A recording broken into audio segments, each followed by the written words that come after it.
पूर्व जन्म के किस श्राप के कारण देवकी को कारावास का दुख भोगना पड़ा था। दक्ष प्रजापति की दिति और अदिति नाम की दो सुंदर कन्याओं का विवाह कश्यप मुनि के साथ हुआ। अदिति के अत्यंत तेजस्वी पुत्र इंद्र हुए। भगवान विष्णु ने इंद्र का पक्ष लेकर दिति के दोनों पुत्रों हिरण्यकशिपु और हिरण्याक्ष को मार डाला। तब दिति ने सोचा, मैं कोई ऐसा उपाय करूंगी जिससे मुझे ऐसा पुत्र प्राप्त हो जो इंद्र को मार डाले। भगवान की कैसी माया है, लोग अपने को और अपने आत्मीय को तो बचाना चाहते हैं लेकिन दूसरों से द्रोह करते हैं। यह द्रोह नरक में ले जाने का रास्ता है। तब इंद्र जैसे ओजस्वी पुत्र के लिए दिति के मन में इच्छा जागृत हुई, अतः वह अपने पति कश्यप जी को प्रसन्न करने के लिए उनकी सेवा करने लगी। दिति ने अपने मन का संयम कर प्रेम, विवेक, मधुर भाषण, मुस्कान व चितवन से कश्यप जी के मन को जीत लिया। वे दिति की सेवाओं से मुग्ध होकर जड़ हो गए।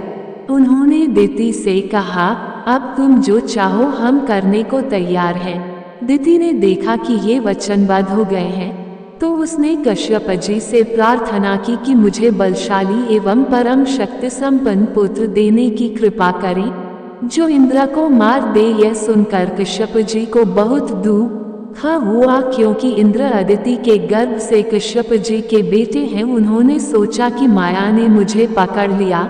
संसार में लोग स्वार्थ के लिए पति पुत्र आदि का भी नाश कर देते हैं। अब क्या हो, मैंने जो वचन दिया है न तो वह व्यर्थ होना चाहिए और न इंद्र का अनिष्ट होना चाहिए। इस प्रकार सोच विचार करके कश्यप मुनि ने दिति को 1 वर्ष का पुंसवन व्रत धारण करने के लिए कहा। कश्यप जी ने कहा कि यदि तुम 1 वर्ष तक व्रत का पालन करोगी तो तुम्हारे जो बेटा होगा वह इंद्र को मारने वाला होगा, लेकिन यदि व्रत में कोई त्रुटि हो जाएगी तो वह इंद्र का मित्र हो जाएगा। कश्यप मुनि ने व्रत के लिए दिति को इन नियमों का पालन करने के लिए कहा।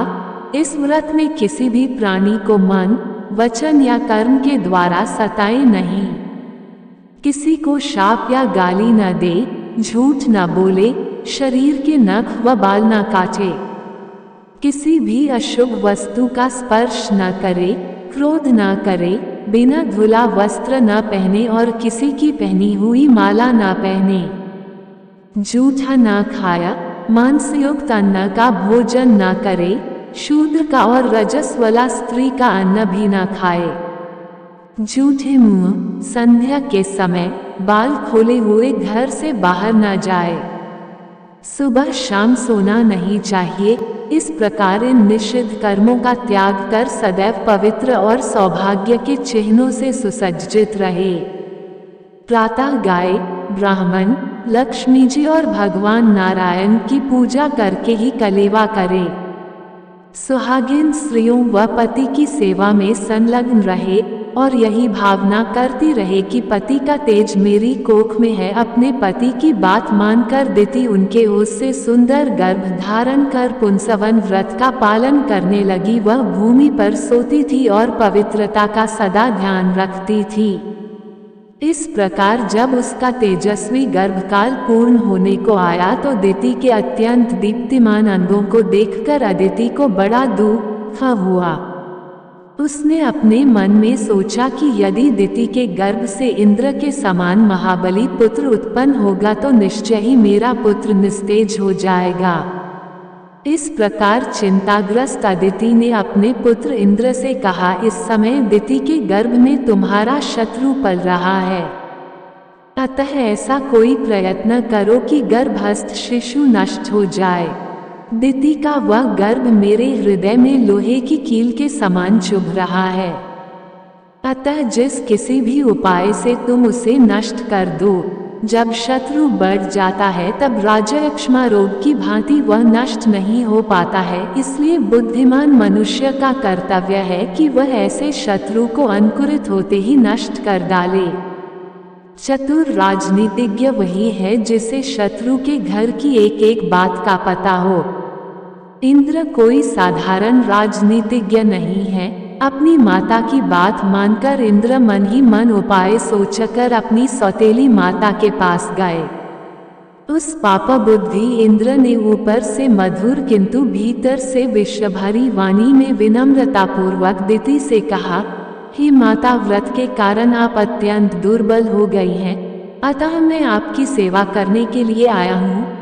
जिस प्रकार बहेलिया हिरण को मारने के लिए हिरण की सी सूरत बनाकर उसके पास जाता है, वैसे ही देवराज इंद्र भी कपट वेश धारण करके व्रतपरायणा दिति के व्रत पालन की त्रुटि पकड़ने के लिए उसकी सेवा करने लगे।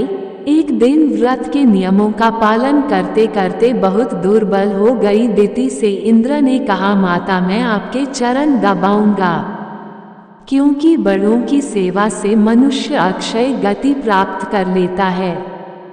ऐसा कहकर इंद्र उनके दोनों चरण पकड़कर दबाने लगे। चरण दबने से दिति को बहुत सुख हुआ और उसे नींद आने लगी। उस दिन वह पैर धोना भूल गई और बाल खोले ही सो गई। दिति को नींद के वशीभूत देखकर इंद्र योग बल से अत्यंत सूक्ष्म रूप बनाकर हाथ में शस्त्र लेकर बड़ी सावधानी से दिति के उदर में प्रवेश कर गए और वज्र से उस गर्भस्थ बालक के 7 टुकड़े कर डाले। तब वे 7 टुकड़े सूर्य के समान तेजस्वी 7 कुमारों के रूप में परिणत हो गए। वज्र के आघात से गर्भस्थ शिशु रोने लगे। तब दानव शत्रु इंद्र ने उससे, मारुद, मत रो, कहा। फिर इंद्र ने उन 7 टुकड़ों के 7 टुकड़े और कर दिए। इस प्रकार 49 कुमारों के रूप में होकर वे जोर जोर से रोने लगे। तब उन सबों ने हाथ जोड़कर इंद्र से कहा, देवराज, तुम हमें क्यों मार रहे हो? हम तो तुम्हारे भाई मरुदगण हैं। इंद्र ने मन ही मन सोचा कि निश्चय ही यह सौतेली मां दिति के व्रत का परिणाम है कि वज्र से मारे जाने पर भी इनका विनाश नहीं हुआ। ये एक से अनेक हो गए, फिर भी उदर की रक्षा हो रही है। इसमें संदेह नहीं कि ये अवध्य हैं, इसलिए ये देवता हो जाएं। जब ये रो रहे थे उस समय मैंने इन गर्भ के बालकों को मारुद कहकर चुप कराया था, इसलिए ये मरुदगण नाम से प्रसिद्ध होंगे। इंद्र ने सौतेली माता के पुत्रों के साथ शत्रु भाव न रखकर उन्हें सोमपायित सोमरस का पान करने वाले देवता बना लिया। छली इंद्र द्वारा अपने गर्भ को विकृत किया जानकर दिति जाग गई और दुखी होकर क्रोध करने लगी। यह सब मेरी बहन अदिति द्वारा कराया गया है, ऐसा जानकर दिति ने कुपित होकर अदिति और इंद्र दोनों को शाप दे दिया कि इंद्र ने छलपूर्वक मेरा गर्भ छिन्न भिन्न कर डाला है। उसका त्रिभुवन का राज्य शीघ्र ही नष्ट हो जाए। जिस प्रकार पापिनी अदिति ने गुप्त पाप के द्वारा मेरे गर्भ को नष्ट करवा डाला है, उसी प्रकार उसके पुत्र भी क्रमशः उत्पन्न होते ही नष्ट हो जाएंगे और वह पुत्र शोक से अत्यंत चिंतित होकर कारावास में रहेगी। तब कश्यप जी ने दिति को शांत करते हुए कहा, देवी, तुम क्रोध मत करो। तुम्हारे ये 49 पुत्र मरुद देवता होंगे जो इंद्र के मित्र बनेंगे। तुम्हारा शाप 28वें द्वापर युग में सफल होगा। वरुण देव ने भी उसे शाप दिया है। इन दोनों शापों के संयोग से यह अदिति मनुष्य योनि में जन्म लेकर देवकी के रूप में उत्पन्न होगी और अपने किए कर्म का फल भोगेगी। सबके शासक, धर्म के रक्षक और तीनों लोकों के स्वामी इंद्र ने जब ऐसा निंदित कर्म कर डाला, तब फिर कौन मनुष्य पाप नहीं कर सकता। ब्रह्मा से लेकर तृण पर्यंत स्थावर जंगम सभी प्राणी माया के वशीभूत रहते हैं और वह माया उनके साथ क्रीड़ा करती रहती है। यह माया सभी को मोह में डाल देती है और जगत में निरंतर विकार उत्पन्न किया करती है। वेदों में कहा गया है कि सत्वगुण से सभी देवता, रजोगुण से मनुष्य तथा तमोगुण से पशु पक्षी आदि जीव उत्पन्न होते हैं। अतएव जब सत्वगुण से उत्पन्न देवताओं में भी निरंतर आपस में वैरभाव रहता है, तब पशु पक्षियों में परस्पर जातिवैर उत्पन्न होने में क्या आश्चर्य। देवता भी सदा असंतुष्ट रहते हुए द्वेषपरायण होकर आपस में विरोधाभाव रखते हैं। चंद्रमा ने जानबूझकर अपने गुरु बृहस्पति की पत्नी का बलपूर्वक हरण कर लिया, उसी प्रकार इंद्र ने महर्षि गौतम की पत्नी के साथ अनाचार किया। जगतपति भगवान विष्णु ने वामन रूप धारण कर छल से राजा बलि को ठग लिया, लेकिन विजय राजा बलि की ही हुई, जिन्होंने समस्त भूमंडल का दान कर दिया। भगवान विष्णु जो त्रिविक्रम कहलाते थे, छलने के लिए वामन बौना बने और उन्हें राजा बलि का द्वारपाल बनना पड़ा। ब्रह्मा जी वेदकर्ता और जगत की सृष्टि करने वाले हैं, किंतु वे भी सरस्वती को देखकर विकल हो गए। जब शिवजी की भार्या पत्नी सती दक्षयज्ञ में जलकर भस्म हो गईं, तब लोगों का दुख दूर करने वाले शिवजी शोक संतप्त हो गए और कामाग्नि से जलते हुए यमुना नदी में कूद पड़े। तब उनके ताप के कारण यमुना जी का जल श्यामवर्ण का हो गया। शिवजी भृगु ऋषि के वन में जाकर दिगंबर होकर विहार करने लगे। तब शांति प्राप्त करने के लिए उन्होंने दानवों के द्वारा निर्मित बावली का जल पिया। अपने कर्म के प्रभाव से ही रुद्र को मुंडों की माला धारण करनी पड़ती है। इंद्र को बैल बनकर पृथ्वी पर सूर्यवंशी राजा ककुत्स्था का वाहन बनना पड़ा। भगवान श्री राम भी काम से व्याकुल होकर सीता के वियोग में जोर जोर से रोते हुए वृक्षों से पूछते फिरते थे कि सीता कहाँ चली गई।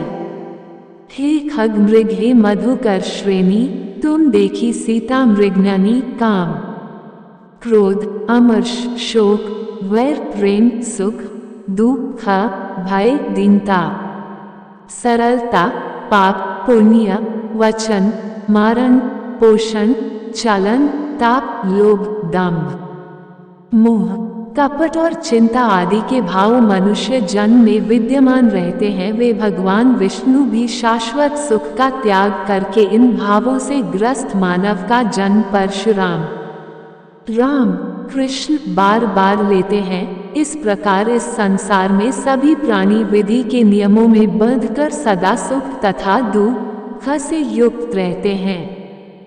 जगत की सृष्टि करने में समर्थ उन भगवान श्री कृष्ण ने माता देवकी के गर्भ में रहते हुए ही अपने माता पिता को बंधन से मुक्त क्यों नहीं कर दिया। यह संपूर्ण चराचर जगत योगमाया के अधीन रहता है।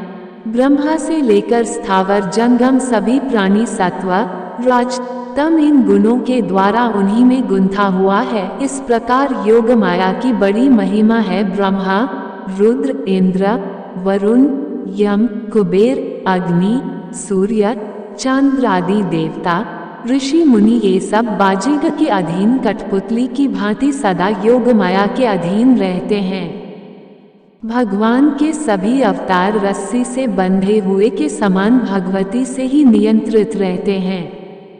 भगवान विष्णु भी कभी वैकुंठ में और कभी क्षीर सागर में आनंद लेते हैं। कभी अत्यधिक बलशाली दानवों के साथ युद्ध करते हैं, कभी योग निद्रा के वशीभूत होकर शयन करते हैं, कभी मल मूत्र तथा स्नायु से भरे गर्भ में वास से होने वाले दुख भोगने को विवश हो जाते हैं। इस प्रकार सभी देवता कालपाश में आबद्ध रहते हैं। अतः मनुष्य हो या देवता, किए गए शुभ या अशुभ कर्मों का फल तो अवश्य ही भोगना पड़ता है। इसीलिए जगत की सृष्टि करने में समर्थ उन भगवान श्री कृष्ण ने माता देवकी के गर्भ में रहते हुए अपने माता पिता को बंधन से मुक्त नहीं किया। कर्मफल भोगने के बाद ही वसुदेव व देवकी को श्री कृष्ण ने कंस का वध कर कारागार से मुक्त किया और उनका कष्ट दूर किया।